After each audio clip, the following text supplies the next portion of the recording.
Quand vous allez commencer à jouer la première fois avec votre enfant, l'idéal, ça serait quand même de lui présenter les cartes et de lui mettre des mots sur les cartes. C'est très important qu'il apprenne à exprimer sa pensée, à mettre des mots sur les images qu'il voit. Donc, on va déjà introduire le code. Le premier code qu'on va introduire, c'est la pensée négative. Par exemple ici, ça n'est pas une souris, ou bien il n'a pas de parapluie.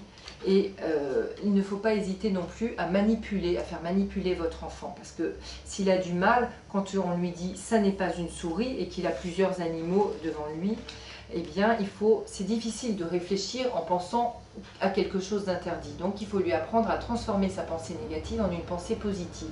Ça n'est pas une souris, donc c'est un chat ou un lapin.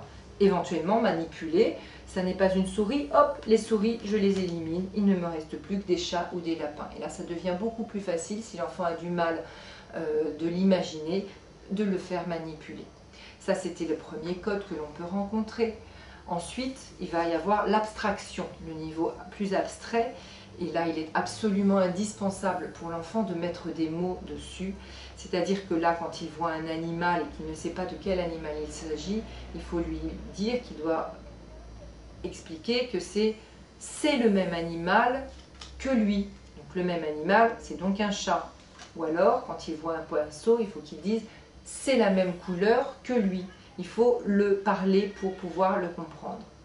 Le traduire en fait, traduire le dessin en mots. Et enfin, il faut vraiment bien donner le modèle parce que c'est un vrai jeu de langage. Quand on va arriver au niveau de... on va devoir combiner des points de vue. C'est important, vous voyez par exemple ici, on va dire à l'enfant c'est le même animal et il tient la même chose dans la patte. Mais on peut aussi dire ce n'est pas le même animal mais il tient la même chose dans la patte. Ou alors, ce n'est ni le même animal, ni la même couleur que lui. Et tout ça, c'est un modèle qu'on va pouvoir lui donner à travers le jeu pour qu'il puisse se l'approprier. Et donc le langage a un rôle très important dans Portrait Robot.